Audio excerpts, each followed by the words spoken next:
Hello dear student and friend, welcome to my YouTube channel. इस video में हम कक्षा 9वीं विज्ञान का अध्याय 3 पढ़ने वाले हैं, जिसका नाम है परमाणु एवं अणु। इससे पहले अध्याय 2 का पूरा वीडियो बनाया जा चुका है।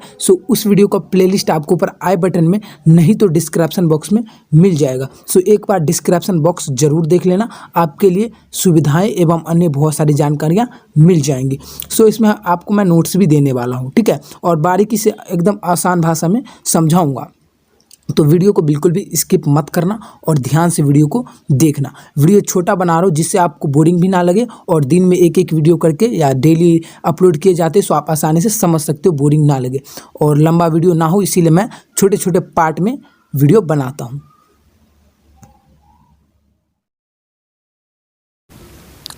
रासायनिक संयोजन के नियम। रासायनिक संयोजन के नियम। रासायनिक संयोजन के 2 नियम हैं। पहला द्रव्यमान संरक्षण का नियम और दूसरा स्थिर अनुपात का नियम। तो फर्स्ट है हमारा द्रव्यमान संरक्षण का नियम। तो द्रव्यमान संरक्षण के नियम के अनुसार किसी रासायनिक अभिक्रिया में द्रव्यमान का ना ही सृजन यानी कि उत्पन्न किया जा सकता है और ना ही विनाश किया जा सकता है। इसका मतलब कि द्रव्यमान संरक्षण के नियमानुसार हम द्रव्यमान को नहीं बना सकते हैं और ना ही उसका विनाश कर सकते हैं, ठीक है। मीन्स वो नहीं कभी बनता है, उत्पन्न होता है, और ना ही कभी उसका विनाश होता है। आप नोट्स के लिए इनका स्क्रीनशॉट ले सकते हो। अगला है हमारा स्थिर अनुपात का नियम। स्थिर अनुपात के नियमानुसार किसी भी यौगिक में तत्व सदैव एक निश्चित द्रव्यमान के अनुपात में विद्यमान होते हैं। इसका मतलब है कि स्थिर अनुपात के नियमानुसार किसी भी यौगिक में, अब यौगिक क्या है आपको पहले ही अध्याय 2 में बता दिया गया था। वो वीडियो आपको ऊपर आई बटन में मिल जाएगा, जैसा कि बताया था, नहीं तो डिस्क्रिप्शन बॉक्स में मिल जाएगा। आप वीडियो देख करके अच्छे से समझ लेना यौगिक और तत्व के बारे में, बहुत ज़्यादा इंपॉर्टेंट है यौगिक और तत्व। यौगिक जैसे कि जल है, ठीक है। तो ये कहना क्या चाह रहा है कि यौगिक, मान लो हम यौगिक के एक उदाहरण ले लेते हैं, जल यानी कि H2O, ठीक है। तो यौगिक में तत्व सदैव एक निश्चित द्रव्यमान के अनुपात में रहते हैं।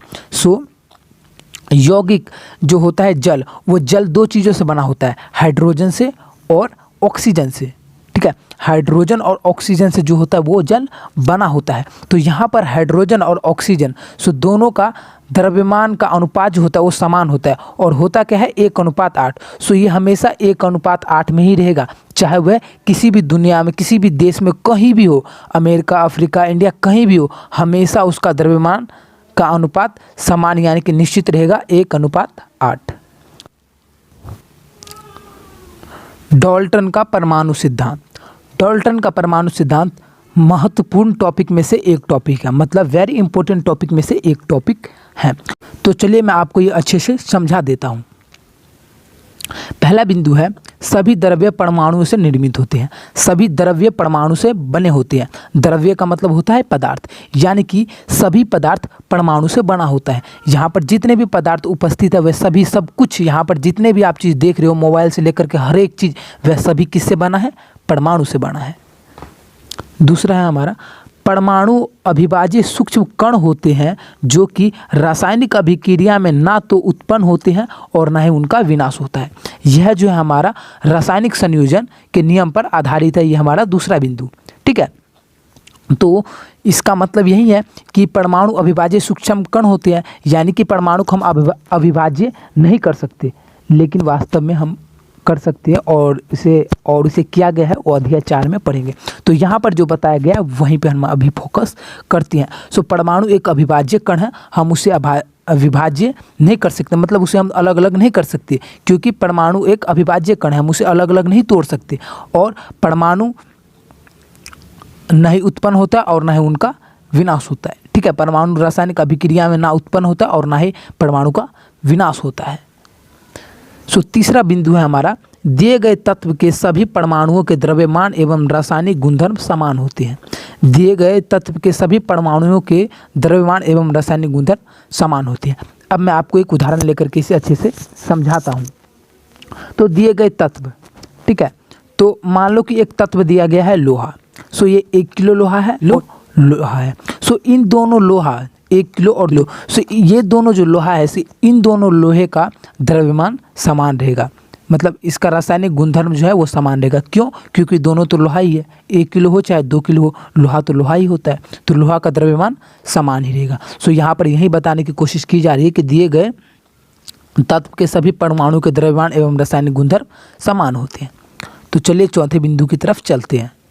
सो चौथा बिंदु है भिन्न तत्वों के परमाणुओं के द्रव्यमान एवं रासायनिक गुणधर्म भिन्न होते हैं, यानी कि अलग अलग तत्वों के परमाणुओं के द्रव्यमान एवं रासायनिक गुणधर्म अलग अलग होते हैं। ठीक है, अब मान लो कि 1 केजी लोहा है और 1 केजी सोना है, तो लोहा और सोना दोनों का द्रव्यमान जो है, द्रव्यमान और रासायनिक गुणधर्म, ठीक है, द्रव्यमान, रासायनिक गुणधर्म और द्रव्यमान, सो दोनों का, लोहा और सोना दोनों का रासायनिक गुणधर्म और द्रव्यमान अलग होगा।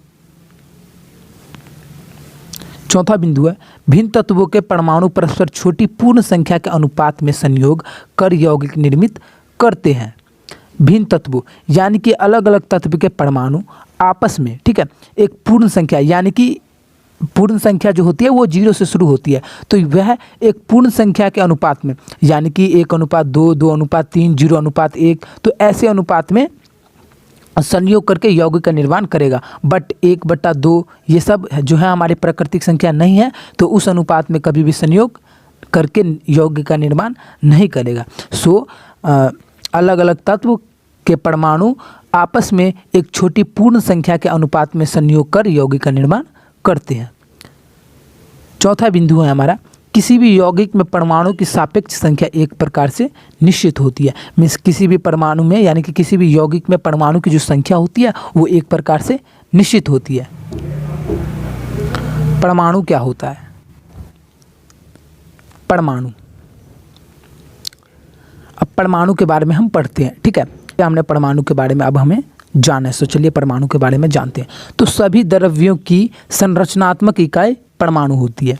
ठीक है, जितने भी द्रव्य होते हैं, यानी कि पदार्थ, आपके आसपास जितना भी सारे जो भी पदार्थ है, मोबाइल है, जहाँ भी आप हो, मिट्टी, जो भी है, वह सभी पदार्थ की संरचनात्मक इकाई जो होती है, संरचनात्मक इकाई वो होती है परमाणु। दूसरा बिंदु दिया गया है परमाणु की त्रिज्या को नैनोमीटर में मापा जाता है। परमाणु की त्रिज्या को किस में नापा जाता है? नैनोमीटर में। और 1 नैनोमीटर 10⁻⁻9 मीटर होता है, यानी कि 10⁻9 मीटर होता है।